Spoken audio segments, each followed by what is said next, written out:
Be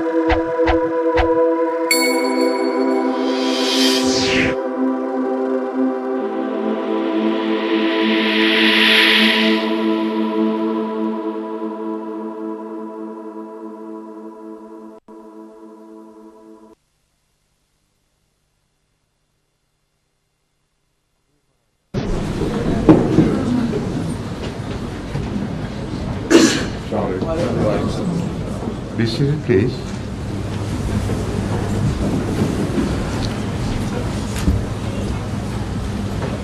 All preliminaries should have been over by this time. So shall we proceed straight away with the question and answer session? You are going to conduct? Please, sir. Please. Assalamualaikum. The first question is from Miss Patricia Maguire from London. Yes. The question is, are people born good or evil? Please explain what is meant by the self that incites to evil when talking about the natural states of man. What? Are people born good or evil? Good. That is the answer.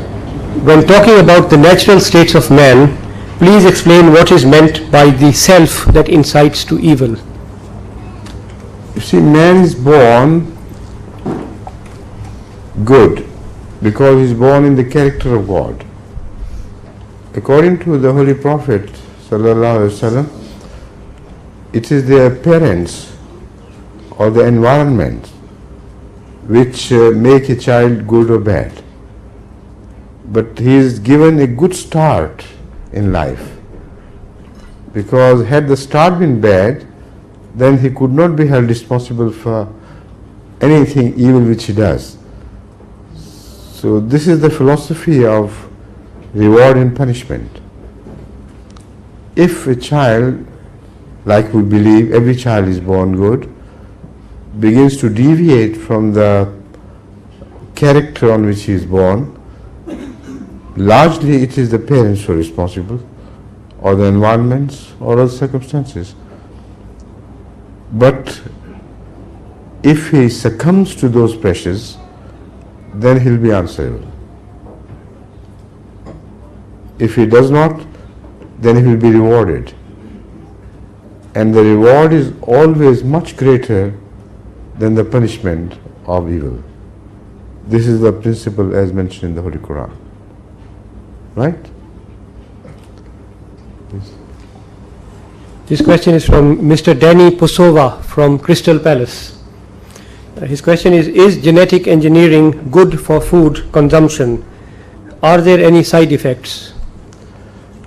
I believe it is bad for human consumption, because what we know of the food and its values, since we have inherited the normal food and the values attached to it, good points and bad points, for thousands of years, we have already assessed the bad effects of continuous eating of bad food and good effects of food from human experience of the past. But the genetic engineer is far too new. It's like a newborn baby. We don't know what effects it will produce later on. Already I have many examples in my mind whereby, to begin with, a scientific experiment was lauded by the scientists as excellent and very good.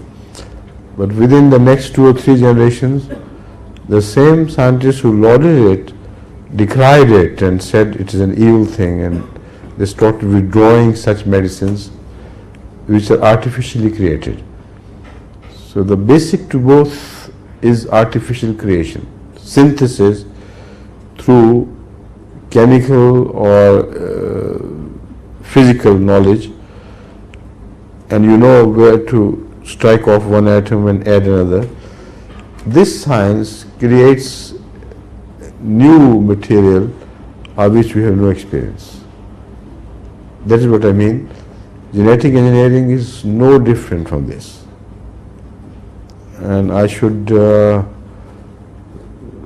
I'm not that I'm going to go for genetic engineering, but I should advise people who go to do it with a pinch of salt.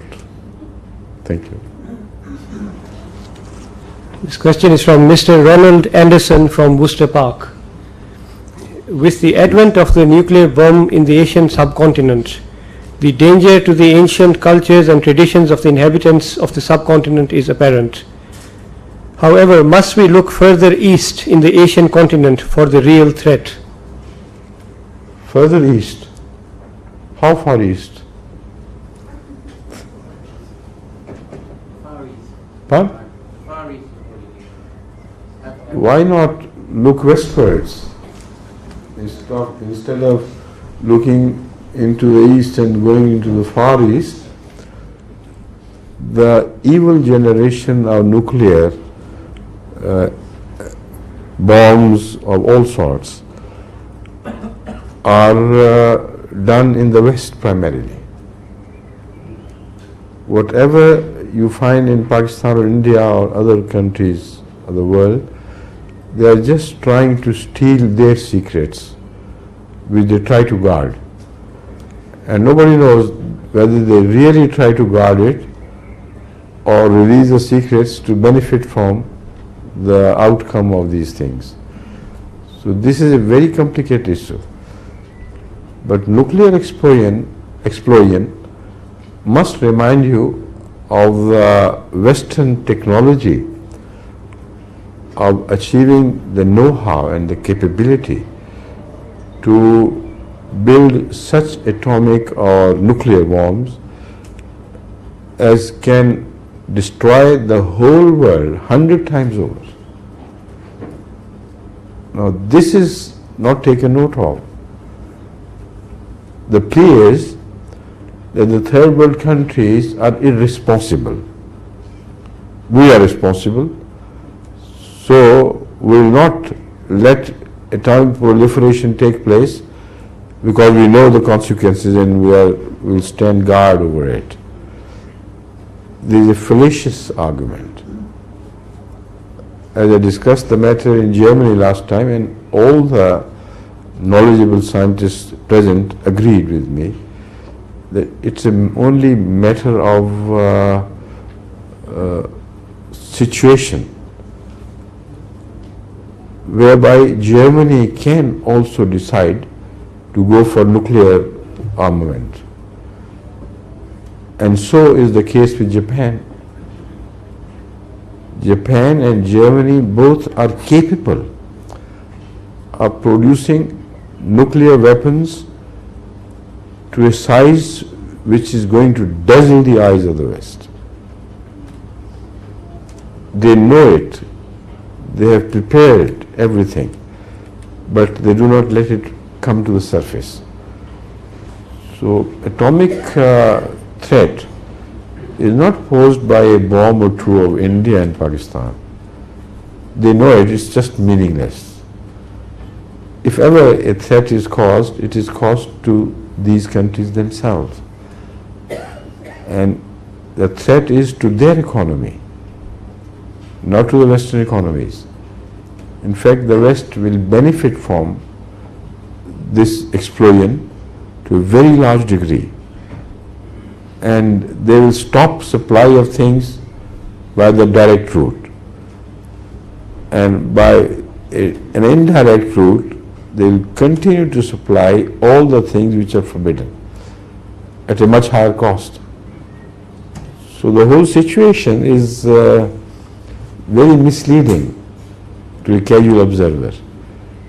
If you know what's happening in the world today and how the Western countries manage to make benefit out of every situation, then you know what I'm talking about.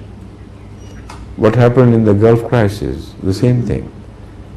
What happened in all other crises. Every time they said no more weapons to Iraq. What actually happened was they continued to provide Iraq with all that weaponry, but at a cost which was much higher than the normal cost. With the